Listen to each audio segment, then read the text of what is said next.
Good morning. This is Engineer Jack Juliet, and you're watching my online lectures, Instrument Materials. This is day 3.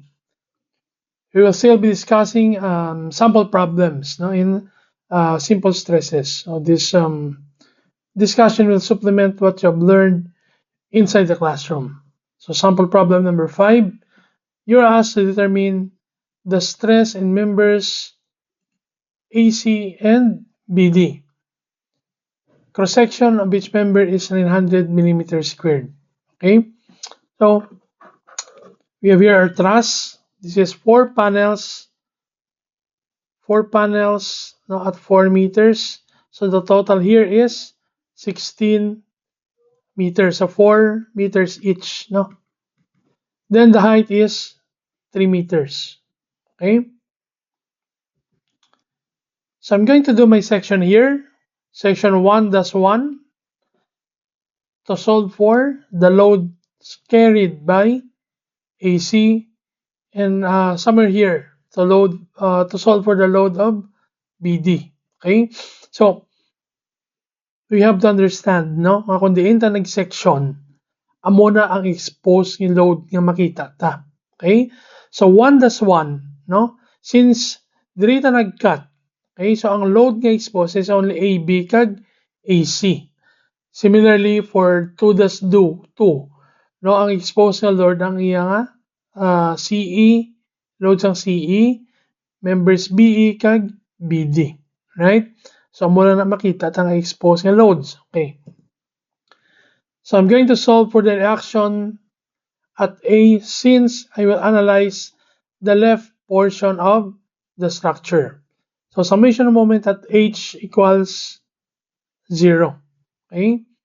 So, ang 70 kag 30, these are all counterclockwise moment. Ang A sub vita, amo na clockwise nga moment. So, we have here clockwise equals counterclockwise. Okay? So we have A sub V times 16. The moment term 6 is 16 is equal to 30 times 12 plus 70 times 4. Solving for the reaction vertical of your A, that is 40 kilonewton. Okay?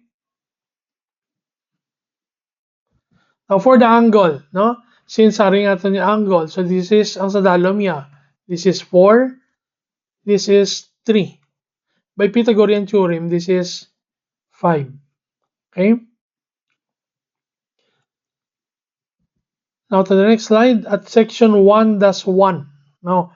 Again, naman yung balko kagina, no? Ang makita mo lang ang exposed load sa AB kag AC. Okay? Since ang 40 kilonewton ta is going up, okay? To counteract this vertical force, dapat ang A beta or ang vertical components ng A beta is padalom. Okay, para balance. So kung padalom ang A beta, ang direction sa A beta is padalom, ang iya nga horizontal component is pakadto sa wala. And then, para balance, ang horizontal components ng AC should be going to the right. Okay? So, amo na ang kung paano tagin ko ang directions ang kada members. Okay? Now, solving or summation force vertical equals 0, that is to solve for AB. We have AB sine theta is equal to 40. Ang sine theta is 3/5 equals 40. Now solving for AB, that is 66.67 kilonewton. Okay? So, ang A beta is compression kay going towards the joint. Okay? Ang A theta naman, this is tension kay away from the joint. Okay?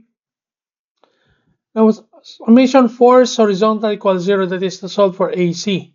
So we have here AC is equal to AB cosine theta. Force left equals force right. Okay? So ang A beta naging solve na, that is 66.67 kilonewton. Ang cosine theta is 4/5. Now solving for AC, that is 53.34 kilonewton. So ang formula ta no sa previous nga discussion, ang formula sa aton nga stress, no? That is P over area.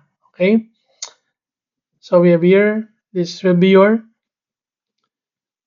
load carried by AC, sorry, load over area, or P over area, no? This one is the area, okay? 900 millimeter squared. Again, this is Newton over millimeter squared. So ang unit is in megapascal. Okay? So this should be 59.22 megapascal. Okay, next for section 2-2. Okay? Aring reaction dia, medyo naglapaw lang. So this is 40 kilonewton. Okay? To solve for load carried by BD, diri ka ma-summation moment sa E. Okay? Para 0 di ang moment sa imong BE, 0 man ang moment sang CE. So we have here summation moment at E equals 0. We have BD times 3. This should be your counterclockwise moment. Ang 30 ta counterclockwise man. Okay? Tapos ang 40 ta amo ni ang clockwise nga moment. Okay? So BD times 3 equals 40 times 8 minus 30 times 4. Okay? Ang direction isang BD, assumption lang ni. Okay na? So, anong matabo kung sala ang assumption ko? Instead being going to the left, going to the right. Kili. Ang matabo, ang sabat ko sa akon nga load carried by BD negative. So, buti yun, sala akong direction. Okay? So, mula na. No? So, for this example, na we'll check no kung negative or positive ang sabat para mabalanta ko ni sakto ang akon nga assumptions and direction. Now, solving for BD, that is 66.67 kilonewton. Okay? So, positive ang BD, but silingon. No? Insakto ang akon yung assumption, which is compression. Okay, going to joint B. Ang load ta sa aton nga BD. Okay? Now, solving for stress, that is stress of BD equals P over area, or that is 66.67 kilonewton divided by 900 ng area. So we have 74.08 megapascal. Okay? So, sabat na ni. Sabat naman ni. Okay? Okay, next. Problem number 6. For number 6, you're asked to determine the largest W which can be supported by 2 wires in the figure below. The stress in wires AB and AC are not to exceed 100 megapascal and 150 megapascal respectively. The cross-sectional of the 2 wires are also given. For AB, that is 500 millimeter squared. For AC, that is 250 millimeter squared. Okay lang daw ang direksyon niya, anay. Kunot doon tadi, mahulog, no? Ang aton niya structure. But silingon, ang load sa aton AB is pababaw, no? Kung gina-prevent siya nga mahulog, no? Sa pasaka. Similarly for AC, kunot doon tadi mahulog. So ang aton yung direksyon sa aton yung AC is also going up. Now to draw for the free body diagram, or FBD, hari siya. This is load carried by AB, load carried by AC, and then your respective angles. W naman niya is always down since this is weight. Okay? If we're going to sum up, force vertical equals 0. We have here the vertical component of AB is equal to the vertical component of plus the vertical component of AC is equal to W. So vertical component sa aton AB is sine 30. For AC, that is sine 45. Okay? So this should be your equation 1. Sine 30 is 0.5. Sine 45 is 0.71. So this should be your equation 1. If we're given sum of force horizontal equals 0, the horizontal component of AB is equal to the horizontal component of AC. Okay? So harap. PAB cosine 30 equals PAC cosine 45. Solving now for your AB in terms of AC. Okay? So we have 0.82 PAC. Okay? Now substitute this in your equation 1. Okay? So we have 0.5, then instead of PAB, 0.82 PAC ang ibutang ta. Okay? Plus 0.71 PAC equals W. Solving for PAC in terms of W, that is 0.89 W. Okay? Tapos solving PAB in terms of W, substitute lang sa dali. Okay? So we have 0.82 times 0.89 W. So we have 0.73 W.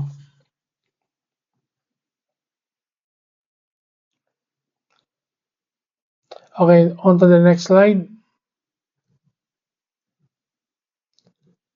For AB, stress of AB equals P over area. So stress is given, no? Given is a problem. This is the load carried of AB in terms of W. Okay? So you have 0.73 W over 500 millimeters squared ng area niya. Okay? So, this is 100 megapascal, so Newton per millimeter squared. Ang area ta millimeter squared man. So ang W ta in terms of Newton.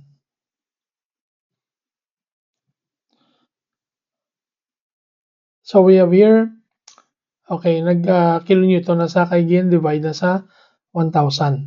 Okay? So we have here 68.49 kilonewton or 68,490 kilonewton.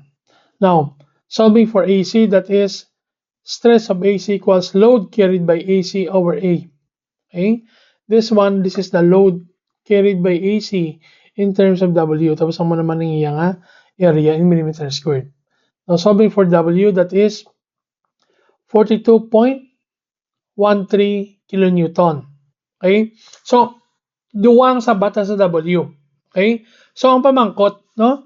Diin sa ilang insakto nga sabat ang 68.49 kilonewton or ang 42.13 kilonewton. Okay? So, ang sabat is 42.13 kilonewton. Na-explain ko, no? So, when you say ang load nga ni, ang 68.49 amo ni ang maximum load nga masarangan sa imo nga AB. Ang 42.13 naman amo ning load nga masarangan sang imo nga AC. Kung amo ning load ta nga ibutang nga W, masarangan siya sang AB pero hindi masarangan sang AC because ang maximum niya is only 42.13. Pero kung 42.13 ang aton ibutang, no? Masarangan siya sang AC kag masarangan siya sang AB. Therefore, no, when we say safe load W, ano ang pinaka-maximum nga W nga pwede ta ibutang sa aton structures nga hindi maguba. Okay na? So, ang sabat, this one, 42.13 kilonewton.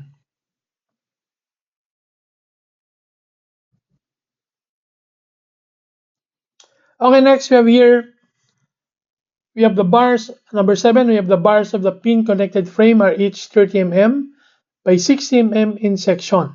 So given 30 mm by 60 mm. So both silingon, ang aton bar is rectangular ang iyang section. You are asked to determine the maximum load P that can be applied without exceeding the allowable stresses of 100 megapascal in tension or 80 megapascal in compression. So, both silingon, kung ang aton nga member is tension, amo ning iya nga allowable stress. Kung compression naman, amo ning iya nga allowable stress. Okay? So you have here P, ang load tap P.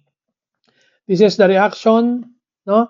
A sa V, the reaction at C, C sub V kag C sub H. However, Y is ang horizontal force or external force. Therefore, this is equal to 0. Okay? Okay. I'm going to solve AV, no? Or ag CV nga reaction in terms of P. No problema.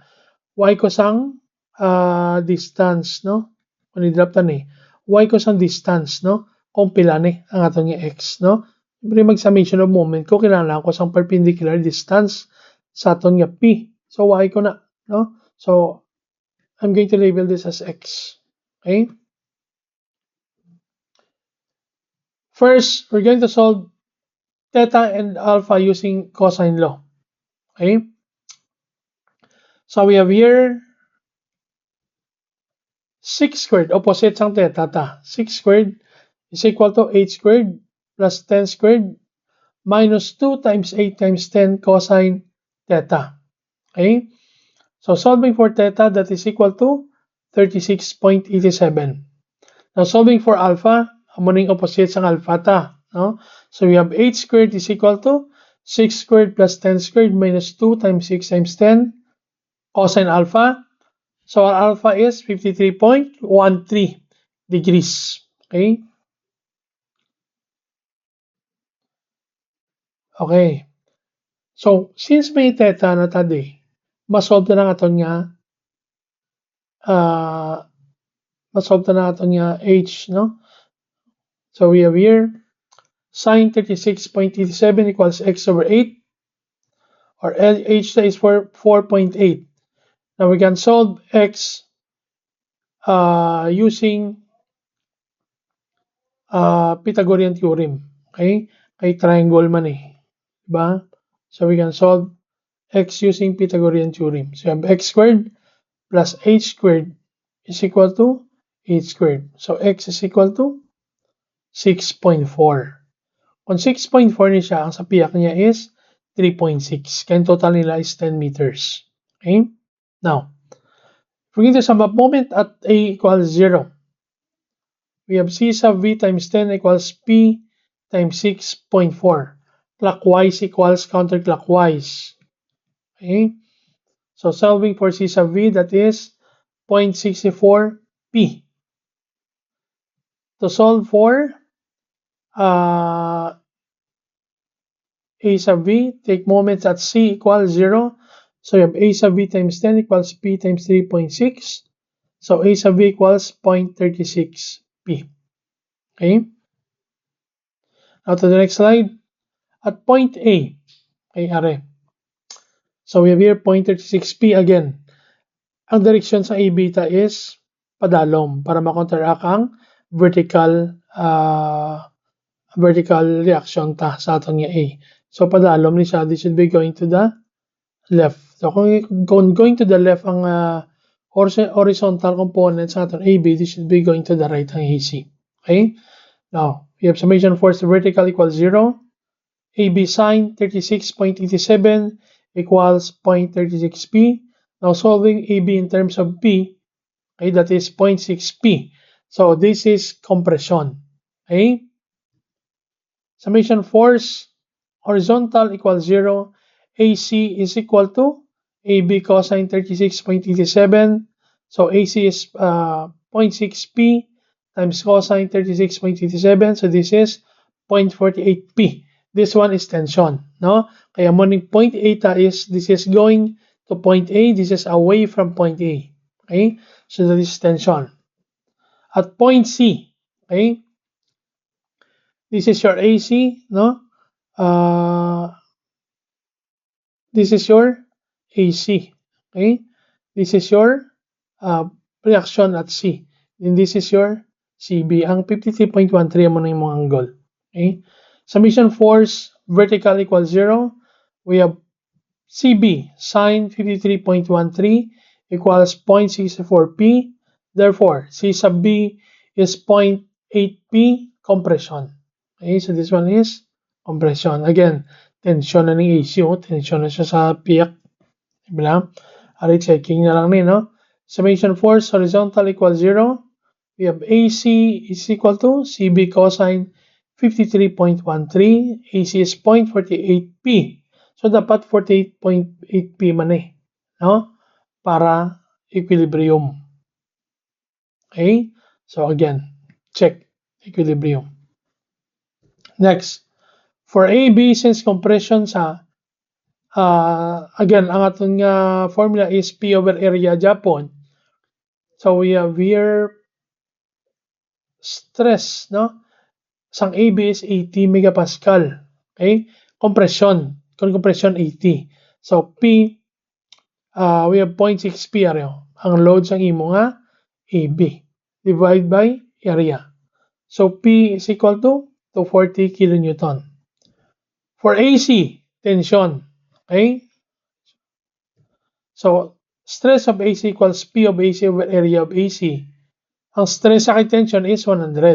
0.48P ang load, area. Solving for P, that is 375 kilonewton. For BC, again, this is compression. Ang load niya is 0.8P over area. 80 ang ato niya stress. So, P is equal to 180 kilonewton. So, mani tatlo ang aton nga load, no? So, pamangkot din ng safe load or ang load, which is, if we're going to use, will not destroy our structure or it will not break our members. So, the answer is 180 kilonewton. Okay? Okay, so, I think this is enough for day for day 3. Okay, so this is your professor, no, for your online strength of material discussion, saying the best creator next to God are engineers. No, hope to see you guys on day 3. Ciao.